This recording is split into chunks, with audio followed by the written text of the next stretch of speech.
Hello. आज मी जो video बनवणार आहे तो खूप वेगळा आहे. वेगळा म्हणजे कसा आहे की नेहमी आपण दुसऱ्याचं सगळं बघतो किंवा दुसऱ्यांविषयी आपण नेहमी बोलतो, पण स्वतःकडे लक्ष देत नाही. त्यामुळे हा व्हिडिओ आपल्या सगळ्यांच्या स्वतःसाठी आहे, स्वतःच्या वर म्हणजे स्वतःच्या काही गोष्टींवर काम करण्यासाठी आहे. हॅलो, नमस्कार. मी अमरज्योती खेडकर. माझ्या चॅनलमध्ये तुमचं सगळ्यांचं स्वागत आहे. कशा आहात तुम्ही? मस्त ना? मस्त राहा, स्वस्थ राहा, आनंदी राहा आणि आयुष्याचा आनंद घेत राहा. तर आता हा स्वतःवर व्हिडिओ म्हणजे काय, स्वतःवर काम करायचं आहे. म्हणजे काय करायचं आहे, आपल्या आतमध्ये अंतरंगात डोकावून बघायचं आहे. बरेच लोक काय करतात, दुसऱ्यांना बोट दाखवतात, दुसऱ्यांना बोलतात म्हणजे काही चुका झाल्या तर. पण त्यावेळेला त्यांना हे कळत नाही की आपण पण ह्या चुका केलेल्या आहेत, आपल्या हातून पण चुका झाल्या.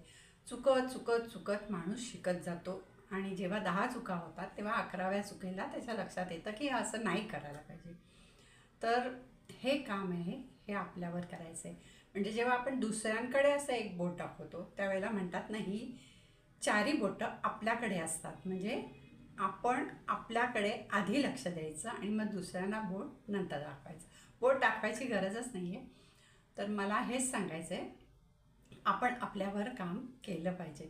आता काम केलं पाहिजे म्हणजे स्वतःच्या अंतरंगात डोकून बघितलं पाहिजे. जेव्हा दुसऱ्याला आपण सांगतो त्यावेळेला त्याला न ओरडता, किंवा आपल्या घरात लहान मुलं असतील, लहान मुलं काय मोठी मुलं झाल्यावर सुद्धा त्यांचे आईवडील त्यांना म्हणजे काही गोष्टी चुकल्या तर पटकन ओरडतात म्हणजे कसं केलं, काही वस्तू त्यांच्या हातून पडली, फुटली, काय झालं, तुला एवढं सुद्धा धड हे करता येत नाही, तुला माहिती आहे का हे किती महाग होतं, ही किती वाया गेली वस्तू, आपले एवढे पैसे फुकट गेले, असं पटकन बोललं जातं. म्हणजे असं काही कोण मुद्दामून करत नाही, पण असं बोललं जातं.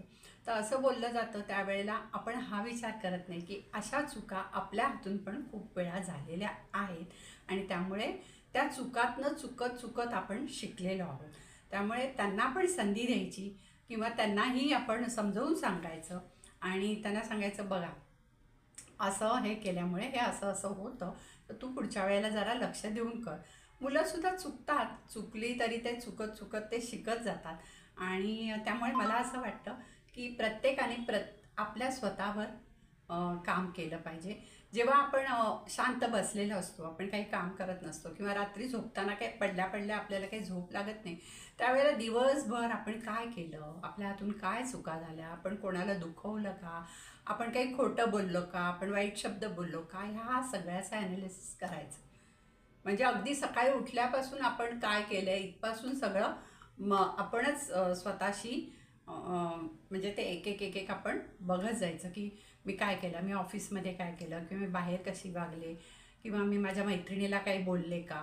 कारण बऱ्याच लोकांना सवय असते, फटकन बोलतात, पटकन बोलतात. एखाद्याची चूक असेल ना तर पटकन बोलतात. उदाहरण द्यायचं झालं तर समजा एखादी सावळी बाई आहे, म्हणजे थोडीशी म्हणजे डार्क रंगाकडे असलेली बाई आहे आणि तिने डार्क गुलाबी किंवा डार्क ऑरेंज वगैरे अशी साडी नेसली किंवा असा ड्रेस घातला, तर तो तिचा रंग आवडीचा आहे ना, म्हणून तिने केलं.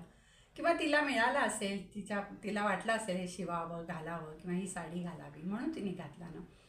तर माझी अशी सवय पहिल्यापासून होती, म्हणजे मी माझं हे सांगत नाही आहे पण सांगते की माझी अशी पहिल्यापासून सवय होती. कोणी असा नवीन कपडा घातला की त्यांना असं वाटत असतं ना की अरे माझं कौतुक व्हावं किंवा मग लोकांनी म्हणावं की अरे किती छान आहे किंवा छान दिसतं, मग भले ते अगदी महागातला असो नाही तर स्वस्तातला असो. तर अशा वेळेला काही लोकांना कशी सवय असते, अगं काय आहे, किती डार्क रंग आहे, कशाला तो घेतला, जरा लाईट रंग घेत जा, असं पटकन बोलतात. म्हणजे अशा मैत्रिणी. पण ते जर आपण तिला बोललं, अरे वा किती छान आहे, साडी मस्त आहे किंवा ड्रेस तुझा खूप छान आहे, तुला छान दिसतोय हां, तिला किती आनंद होतो, तिच्या मनाला आनंद होतो. त्या वेळेपुरता का होईना पण ती एकदम खुश होते. आणि तुम्हाला सगळ्यांना माहिती आहे की माणूस कोणीही असो, खुश झाला की त्याचं काम खूप छान होतं. आनंदी असला तर त्याचं जे काही ते काम करत असेल, ऑफिसचं करत असेल, घरातलं करत असेल, कुठचंही काम करत असेल की तो आनंदाने करतो. तो आपल्या बाकीच्या गोष्टींकडे त्याचं लक्ष पण जात नाही की अरे माझं हे दुखत होतं, मला हा त्रास होत होता, असं काहीही त्याला कळत नाही. तो आनंदाच्या भरात व्यवस्थित काम करतो. त्यामुळे माझं असं म्हणजे मला असं वाटतं की दुसऱ्याला देता येईल तेवढा आनंद द्यावा, त्याला कधी बोलू नये. हां, आता आपल्या घरातले काही गोष्टी आहेत किंवा घरातले आपण आहोत, तर आपण त्यांना समजावून सांगू शकतो की हा रंग नको घालू, हा खूप डार्क वाटतोय, किंवा कधीतरी तुझी आवड आहे म्हणून तू घाल, पण चांगल्या कुठे जायचं असेल तर हा रंग नको घालू. पण हे जे आहे ना, हे हा रंग काय घातला, नको, तू आधीच तर तू काळा आहेस आणि किंवा आधीच तू काळी आहेस आणि त्याच्यामध्ये हा डार्क रंग तुला चांगला नाही दिसत, असं बोललं की त्यांना किती हर्ट होतं. म्हणजे जे घालतात त्यांना किती वाईट वाटतं, म्हणजे त्यांचा चेहराच पडतो. किंवा लोकांना, बऱ्याच लोकांना बघा सवय असते की दुसऱ्यांचं जे काही हे असेल म्हणजे व्यंग असेल त्या व्यंगावर बोट ठेवायचं. ही सवयच असते प्रत्येकाला, म्हणजे खूप जणांना मी बघितले सवय असते.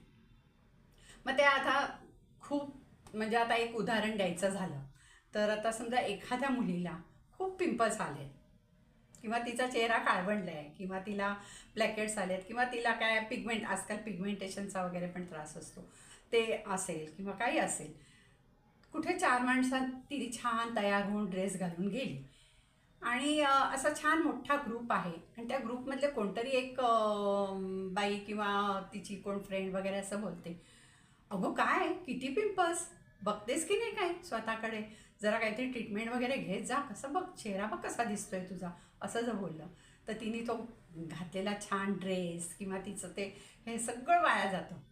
तिला असं म्हणजे ती आतून नर्वस, बघा चेहरा लगेच, म्हणजे तुम्ही खुश असाल ना तुमचा चेहरा एकदम फ्रेश दिसतो आणि तुम्ही आतून नर्वस असाल ना की तुमचा संपूर्ण चेहरा असं झालेला आहे. म्हणून ही गोष्ट मी सांगते की असं माझ्यासमोर झालेलं आहे आणि त्यानंतर त्या मुलीचा इतका मूड गेला होता की तिला त्या फंक्शनमध्ये ती एकदम अशी नाराज होऊन साईडला बसून राहिली होती. म्हणजे एका बाईच्या एका बोलण्याने तिचा संपूर्ण तो दिवस वाया गेला आणि त्या दिवशी रात्री झोपताना पण तिच्या डोक्यात तोच विचार असणार की अरे माझे खूप पिंपल्स आहे. आता हे बघा, ह्या गोष्टी आहेत, जरी काही तुम्ही ट्रीटमेंट घेतली का, तुम्ही आज ट्रीटमेंट घेतली का उद्या तुमचं सगळं नीट होत नाही.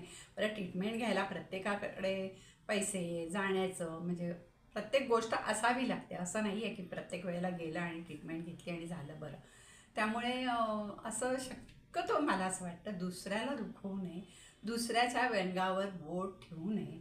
आपण जेव्हा दुसऱ्याच्या व्यंगावर किंवा दुसऱ्याकडे एक बोट टाकतो तेव्हा बाकीची 4 बोटं आपल्याकडे असतात, हे पण लक्षात ठेवावं.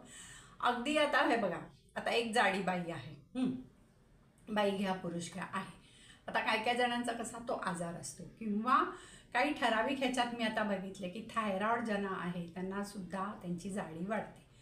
मग जर आपण त्यांना सारखं अगो काय किती काय करतेस की नाही, जरा काहीतरी व्यायाम वगैरे करत जा किंवा काहीतरी हे कर, किती वाढली आहे जाडी तुझी, असं बोलून चालेल का?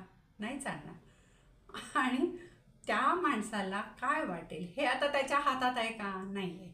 त्याला वाटत नाही आहे का किंवा त्या बाईला वाटत नाही आहे का की आपली जाडी कमी व्हावी? वाटतं ना, ते पण प्रयत्न करत असतात. मग त्यांना हे जे दिसतंय ना, हे दिसतंय, आपल्याला दिसतंय, त्यांना दिसतंय, त्यांना कळतंय, पण आपण बोलल्यामुळे त्यांचं ते कमी होणार आहे का? तो एक काहीतरी प्रॉब्लेम आहे, आजार आहे, त्यामुळे त्यांचं तसं होतं, हे लक्षात घ्यायला पाहिजे. त्यामुळे मला असं वाटतं प्रत्येकाने, अगदी प्रत्येकाने, पहिली गोष्ट आहे ते स्वतःवर काम करायला शिका. जेव्हा आपण स्वतःकडे बघतो, स्वतःवर अभ्यास करतो, ॲनालिसिस करतो आपलं, तेव्हा आपल्या हातून पण खूप चुका झालेल्या असतात. चुकांमधनंच माणूस शिकतो. माणूस काय असा आला जन्माला मोठा झाला की तो एकदम ज्ञानी होत नाही किंवा एकदम तो काही शिकत नाही. हळूहळू हळूहळू तो शिकतो. म्हणजे आधी प्रत्येकाच्या हातून चुका ह्या झालेल्याच असतात आणि त्या चुकातनंच शिकायचं असतं. त्यामुळे मला असं वाटतं, बघा म्हणजे तुम्हाला हे पटतंय का? दुसऱ्याला दुखवायचं नाही, दुसऱ्याच्या व्यंगावर बोट ठेवायचं नाही आणि जे काय असेल म्हणजे त्यांनी जे काही केलं आनंदाने, त्यांच्या आनंदावर आपण विरजण घालायचं नाही. म्हणून ह्याच्यासाठी म्हणजे अशी म्हण पण आहे, आपलं ठेवायचं झाकून. म्हणजे आपल्याकडे पण खूप प्रॉब्लेम असतात, त्यामुळे आपलं ठेवायचं झाकून आणि दुसऱ्याचं बघायचं वाकून. याचा अर्थ काय अगदी असं वाकून जाऊन बघत नाही. याचा अर्थ तोच आहे की स्वतःवर अभ्यास करा, स्वतःचं काही म्हणजे ज्या काही गोष्टी आहेत त्याच्याकडे बघा. दुसऱ्यांवर बोट ठेवू नका, दुसऱ्यांना बोलू नका, दुसऱ्यांना दुखवू नका. जेव्हा आपण त्यांना दुःख देतो त्याच्या दसपट दुःख आपल्याला पण मिळत असतं, हे लक्षात ठेवा. त्यामुळे ह्या गोष्टीवर विचार करा. प्रत्येकाने आपलं आपलं ॲनालिसिस करा, आपल्या सगळ्या ह्याच्यावर विचार करा. आणि प्रत्येकाने, मला असं वाटतं की प्रत्येकाने रात्री जेव्हा झोपतो आपण त्यावेळेला दिवसभर आपण काय चुका केल्या, ज्या काही चुका झाल्या त्याच्याबद्दल क्षमा मागा देवाकडे, की मी मुद्दामून केलं नाही पण माझ्या हातून चुकून झालं, पण मी ह्या चुका सुधारायचा प्रयत्न करते किंवा करतो आणि मी उद्या असं करणार नाही किंवा ह्याच्यानंतर असं करणार नाही. मी शक्यतो कोणाला दुःख देणार नाही. आपल्याकडनं दुःख देण्यात काहीच पॉईंट नाही आहे ना. एखाद्याच्या आनंदावर विरजण घालण्यात काही अर्थ नाही आहे. आपण नेहमी दुसऱ्याला प्रोत्साहन दिलं पाहिजे. म्हणजे एखाद्या मुलाच्या, म्हणजे माझ्या मिस्टरांना पण हीच सवय आहे की एखादा मुलगा अभ्यासात, म्हणजे आता सगळीच मुलं सारखी नसतात, एखादा हुशार असतो एखादा नसतो.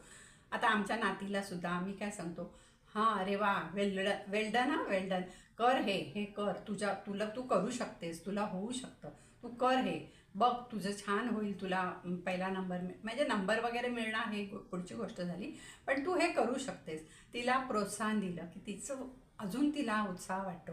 नाही मला सांगितलं आहे आजीनी किंवा आजोबांनी, हे मी करू शकते, हे मला करता येईल, मग मी करणार. मग तिला येत नसेल तरी ती करणार, असं असतं. त्यामुळे दुसऱ्याला दुखवू नका. कृपा करून स्वतःच्यावर अभ्यास करा, स्वतःचा ॲनालिसिस करा, स्वतःच्या चुकांवर पांघरून घालू नका.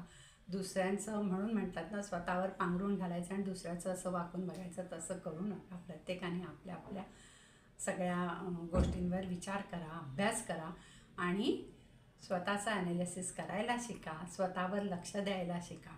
बघा, तुम्हाला पटतंय का? पटत असेल तुम्हाला काही गोष्टी तर आपल्या चॅनलला लाईक करा, शेअर करा, सबस्क्राईब करा आणि कमेंटमध्ये सांगायला किंवा बोलायला, मला कमेंट करायला विसरू नका. धन्यवाद.